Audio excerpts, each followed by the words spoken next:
Hello, I'm Anthony Boissière, Monster Energy Yamaha. Let's see the highlight of the race.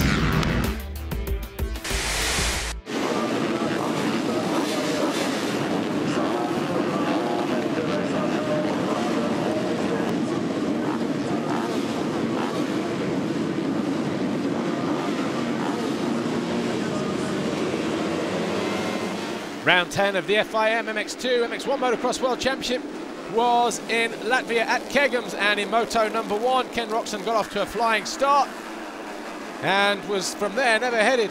Goche Paulin though went down from 5th position going through turn 2 and got hit by the home favourite, the Latvian Matis Karo. Second was Nicola Oban. Third was the number 17 for a while, the Spaniard Tony Boutron, but eventually he started getting caught by the likes of Arnold Tonis and Tommy Searle. Max Anstey, the number 99 on the Kawasaki. Eventually Boutron would eventually finish in 11th position. Arnold Tonis though, he started making inroads and would eventually finish in 4th position, passing the likes of Max Anstey along the way. But then Tonis came under pressure from Jeffrey Hurlings, who started the first lap down in 14th position, and then when he got to 4th position, 3rd position, he went after Tommy Searle, but it was a win for Roczen.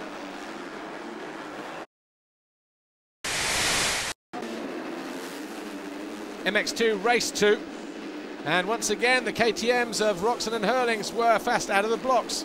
So too was Valentin Tellier on the Suzuki and the number 17 of Tony Boutron. But at the start of the second lap, Hurlings found a way past Tellier to move into second and challenge his teammate Ken Roczen. He found a way through, but Roczen responded immediately, and the two almost collided as Roczen tried to fire himself back into the lead. Tommy Searle was in 4th position, ahead of Arnold Tonis, who went out of the race when he was in 5th with a collapsed rear wheel. Valentin Tellier then came under pressure as he faded, and Max Anstey would go through and eventually finish in 4th position. Hurlings crashed towards the end, but it wasn't anything too serious, and in the end his teammate Ken Roczen went on to win the second race quite convincingly, ahead of Hurlings, Tommy Searle and Max Anstey. Everybody for the picture, please. Thank you.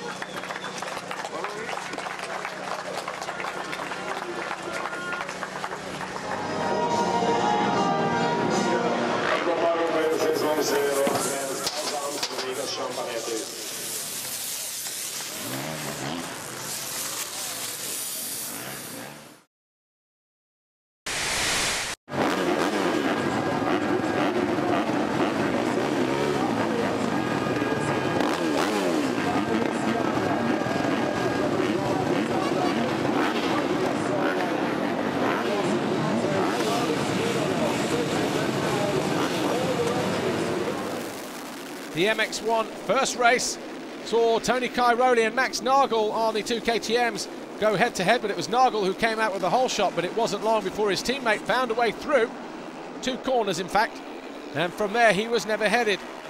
Just behind them was the Russian Evgeny Bobryshev, who got back into 2nd position, pushing the number 2 German Max Nagel into 3rd place. Just behind them, the number 25 of Clement de Sal was in 4th, but then he soon was passed by the 183 of Stephen Frossard, who moved into that 4th place. And then these two tangled towards the end of the race through no fault of anybody's own, a racing incident that sent Clement de Sal sprawling down to the deck. He eventually picked himself up but lost a couple more positions and finished in 8th place. Stephen Frossard though went after Evgeny Bobryshev and eventually found himself going round the Russian and eventually picked him off, the number 77, Evgeny Bobryshev, and would go on to finish in 2nd position. There was no resistance there, but it was a win for Cairoli with Frossard 2nd.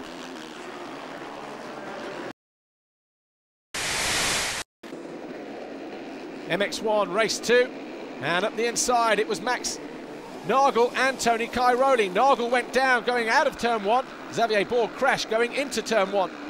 But it was Cairoli from Stephen Frossard. That's how it was on the first lap, with de Sal in 3rd position and Evgeny Bobryshev, another good start for him in 4th, ahead of Steve Vermont and Anthony Boissière.